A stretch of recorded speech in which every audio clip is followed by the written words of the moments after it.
کہ وہ یہ ان کی طرف سے پڑھا جا سکتا ہے کہ اگر کشادت زمینم گل بہار تو، اگر کشادہ زمینم گل بہار تو، اگر سیاہ دلم قابل ادار تو، یہ آپ کی کھیتی ہے، آپ کی کشتی، بہت آپ کو میں سمجھ سکتا ہوں کہ جب آپ تقریر کر رہی تھی اور تو محسوس ہو رہا تھا کہ یہ طول ہے، لیکن میں خود کیونکہ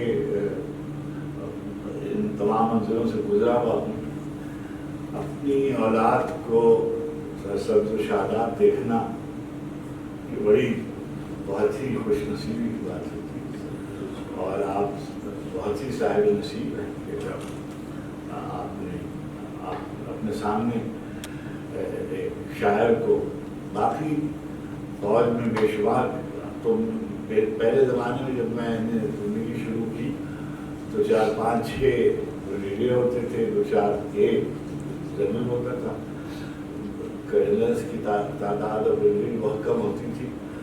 اب تو شکر الرحمان صاحب نے آرڈر لکھا ہے کہ جوتا اچھال دیں کسی بازار میں تو وہ کسی نہ کسی ریڈیو پہ پڑتا ہے، تو اتنی تعداد ہو گئی۔ اچھا مجھے یہ بھی مان تھا کہ کرنل ہو گئے دیکھتے دیکھتے، ہمارے دیکھتے دیکھتے، اس لیے کہ جب نوجوان تھے، اور مجھے یہ بات کہنی چاہیے اس لیے کہ امی اس قدر باتیں کر گئی ہیں، تو ایک بات میں بھی کہوں کہ میں نے بھی تشخیص کر لیا تھا کہ یہ شاعر ہوگا۔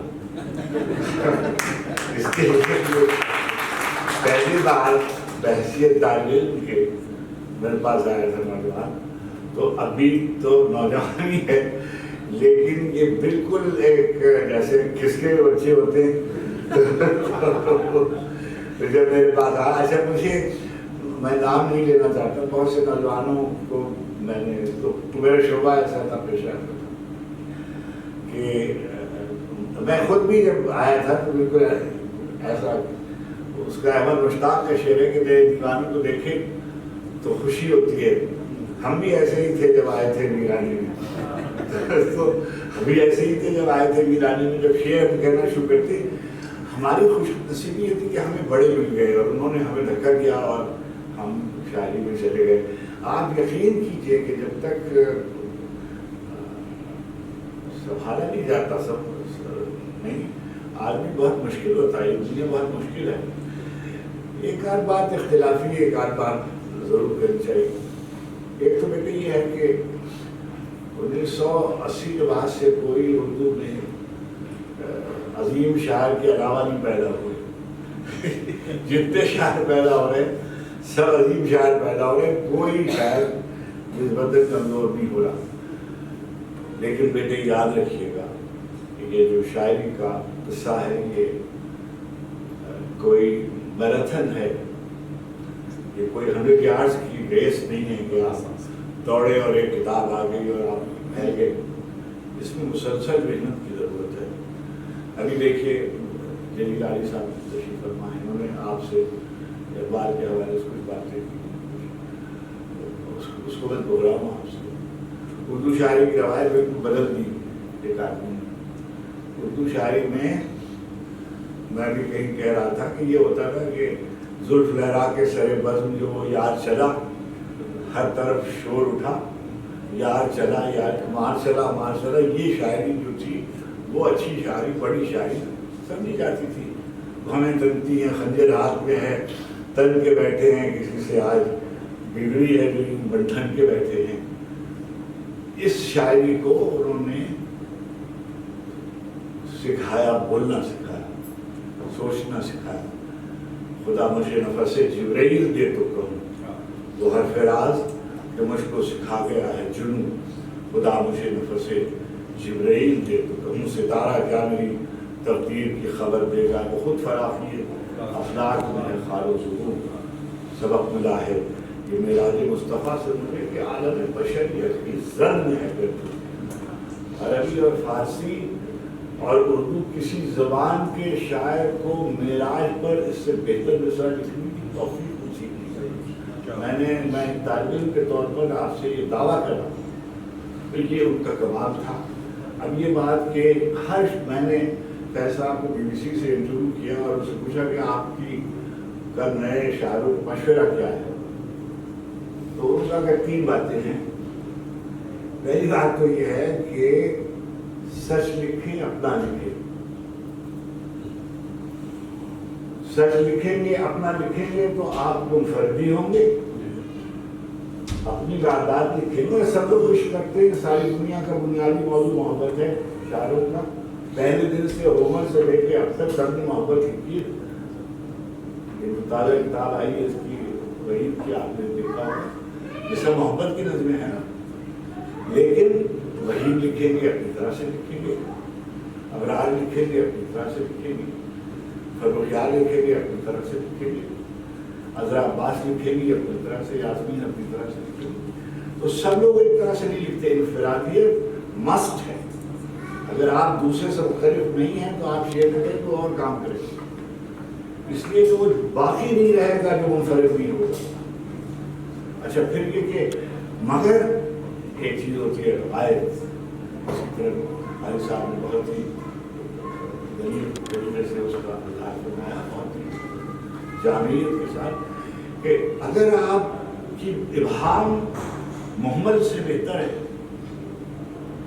مگر بین بات تہدار ہونا، جیسے انہوں نے کہا پرتیں ہوتی ہیں مصرے کی، لیکن وہ پرتیں ایک سطح پر آپ کے شعر کو ہر ایک سے کمیونیکیٹ کرنا چاہیے. آپ کے قاری سے، ہر قاری سے نہیں، ادب کے قاری سے، یعنی اس کو سمجھنا چاہیے. وغیرہ تو پھر آپ نے اچھا آپ ہوا میں شعر کہنا، میں پھر آپ سے کہوں گا شعر کہنا کسی کی مجبوری، آپ کی مجبوری ہے. آپ شاعر پیدا کیے گئے، اللہ نے آپ کو توفیق شعر عطا کیے، تو آپ کا وظیفہ ہے شعر کہنا.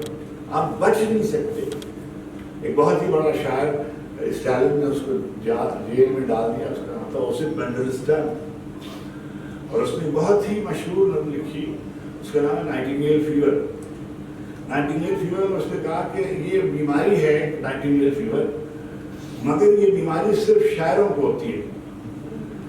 اس کے معنی اس اصطلاح کے کسی لغت میں نہیں ملے گی، مگر اس کے سمٹمز ہیں. اور سمٹم یہ ہے، میں نے تو کیونکہ انگریزی میں اس کو پڑھا ہے، inability of stop singing regardless of consequences. آپ رہ نہیں سکتے شعر کہے بغیر. یہ آپ کی مجبوری ہے، یہ آپ کا مقدر ہے. مقدر تقدیر ہوتی ہے جو لوح محفوظ پر تو لکھی ہوئی ہوتی ہے، پروردگار عالم کے احاطہ علم میں ہوتا ہے، مگر وہ کھلتا جاتا ہے. تقدیر کھلتی جاتی ہے، آپ سامنے آتی جاتی ہے. تو یہ بات آپ اپنے ذہن میں رکھیں کہ یہ آپ کو توفیق ہوئی ہے شعر کی. مگر بہت ہی مشہور آج کل کرکٹ کا میچ ہمارا ہو رہا ہے، سریش گواسکر نے ایک بات کہی کہ اچھے کرکٹر کے لیے 3 چیز ضروری ہیں. ٹیلنٹ، اللہ نے ہمیں توفیق آپ کو دی ہوئی ہے. ٹیمپرامنٹ، آپ کا مزاج ہے کہ آپ شعر کہتے ہیں. اینڈ دین ٹیکنیک، اور پھر آپ سیکھتے ہیں. تو یہ یہاں ختم آپ کو چاہیے، آپ کو پتہ ہونا چاہیے کہ کتنے لوگ ہیں جو آپ سے بہتر شعر کہہ رہے ہیں. آپ کو پتہ ہونا چاہیے کتنے لوگوں سے بہتر آپ شعر کہہ رہے ہیں. اب آپ کے جو یہ دیکھیے، ایک زمانہ تھا کہ صدیاں جو تھیں وہ شاعروں سے پہچانی جاتی تھیں. صدی رومی کی صدی، ہومر کی صدی، گوئٹے کی صدی، شیکسپیئر کی صدی، ملٹن کی صدی. اب پچھلے 200 سال سے جو فکشن ہے اس نے آپ سے ٹیک اوور کر دیا.